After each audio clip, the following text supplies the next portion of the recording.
دین میں اتنی سختی نہیں ہے بھائی، جس طرح کا دین کا یہ رخ ہمیں دکھایا جا رہا ہے نا، دین اتنا سخت نہیں ہے۔ ایسے سینکڑوں واقعات ملتے ہیں جو ہمیں دین میں نرمی دکھاتے ہیں اور نرمی کا درس دیتے ہیں۔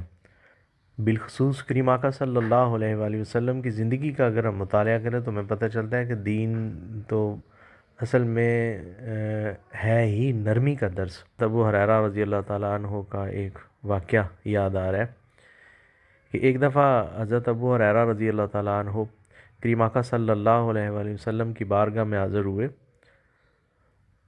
اور فرمایا کہ یا رسول اللہ، میں نے روزے کی حالت میں اپنی بیوی سے صحبت کر لی ہے، اب کیا کروں؟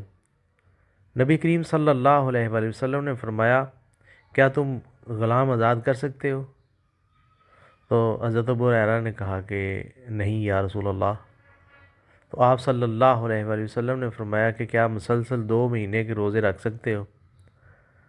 تو حضرت ابو ہریرہ مسکرائے اور جناب نے فرمایا کہ حضور، میری حالت آپ کے سامنے ہے۔ تو کریم آقا صلی اللہ علیہ وآلہ وسلم نے فرمایا، کیا 60 مسکین کو کھانا کھلا سکتے ہو؟ تو آپ نے فرمایا کہ نہیں یا رسول اللہ۔ اس دوران ایک شخص کھجوروں کی ایک تھیلی لے کر نبی کریم صلی اللہ علیہ وآلہ وسلم کے پاس حاضر ہوا اور اس شخص نے جناب کی خدمت میں وہ کھجوریں پیش کیں۔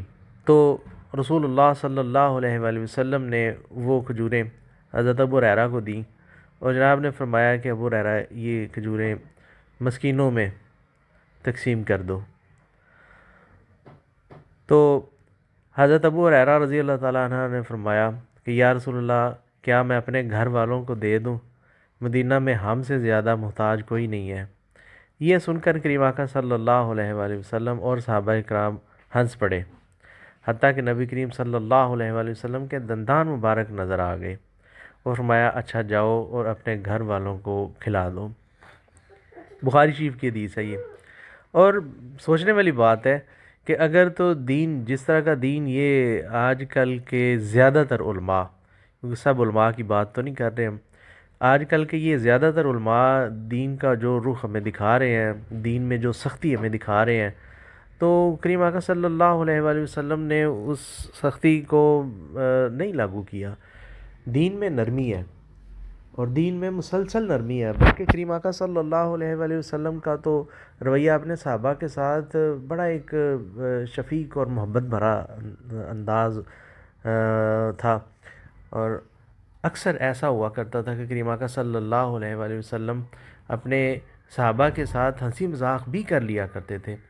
بلکہ مجھے ایک حدیث مبارکہ یاد آ رہی ہے کہ جناب کریم آقا صلی اللہ علیہ وآلہ وسلم کے ایک صحابی جن کا نام صہیب رومی تھا، حضرت صہیب رومی رضی اللہ تعالیٰ عنہ کھجور کھا رہے تھے اور ان کی ایک آنکھ میں تکلیف تھی۔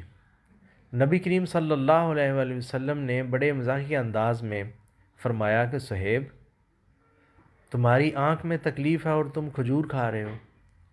انہوں نے جواب دیا کہ یا رسول اللہ صلی اللہ علیہ وآلہ وسلم، میں دوسری آنکھ سے کھا رہا ہوں۔ یہ سن کر حضور کریم صلی اللہ علیہ وآلہ وسلم بہت مسکرائے۔ تو ایسے درجنوں واقعات ہیں، ایسے سینکڑوں واقعات ملتے ہیں کہ جو ہمیں کریم آقا صلی اللہ علیہ وآلہ وسلم کا ایک محبت بھرا انداز، محبت بھرا ایک لہجہ اپنے اصحاب کے ساتھ ملتا ہے۔ تو بھائی ہمیں چاہیے کہ ہم اپنی یہ جو انا ہے، یہ جو اپنے علم کا غرور ہے نا، اس کو ایک سائڈ پہ رکھ کے کریم آقا صلی اللہ علیہ وآلہ وسلم کی غلامی کا پٹا گلے میں ڈالیں، اور کریم آقا صلی اللہ علیہ وآلہ وسلم کے یہ والے طرز عمل جو کریم آقا ہر ایک کے ساتھ بڑا محبت بھرا انداز اور بڑا ایک مہربانی والا ایک طرز عمل تھا، وہ والا اپنانے کی بھی ضرورت ہے۔ آج یہ دور چل رہا ہے کہ ہم کسی زیادہ تر، میں گزارش کر چکا ہوں، زیادہ تر علماء ایسے ہی ہیں کہ جیسے وہ اپنے آپ کو سمجھ ہوتے ہیں کہ ہم کسی بڑی اعلیٰ نسل سے ہیں اور یہ بہت حقیر ہیں جو ہمارے ساتھ بیٹھے ہوئے ہیں۔ تو اس لیے ہمیں چاہیے کہ ہم اس بات پر غور کریں کہ کریم آقا صلی اللہ علیہ وآلہ وسلم نے عاجز و انکساری کا زیادہ درس دیا ہے، اور ہم جب ہمیں 4 حرف پڑھنے آ جاتے ہیں نا تو ہم سمجھتے ہیں کہ ہم سے بڑھ کر تو کوئی ہے ہی نہیں۔ تو خدا را اپنے حال پر رحم فرمائے اور اپنی موت کو یاد رکھیں کہ آپ کا علم آپ کے ساتھ نہیں جانا، یہ بات ذہن میں رکھیں۔ یہ بڑی طے شدہ بات ہے کہ آپ کا علم آپ کے ساتھ نہیں جانا، آپ کا عمل آپ کے ساتھ جانا ہے۔ تو علم کی بیس پہ غرور نہ کیا کریں، تو عمل جو ہے نا یہ غرور کرنے ہی نہیں دیتا، کیونکہ عمل دین میں جس چیز کا نام عمل ہے نا وہ عاجزی و انکساری کی بیس پہ کھڑا ہوتا ہے۔ اس لیے اپنے اعمال کو درست کریں بجائے اس کے کہ اپنے علم پر غرور کر کے اپنا بیڑا غرق کر لیں۔ اللہ ہم سب کو اچھے عمل کی توفیق عطا فرمائے، اللہ ان باتوں کو سمجھ کر عملی زندگی میں اپنانے کی توفیق عطا فرمائے، آمین یا رب العالمین۔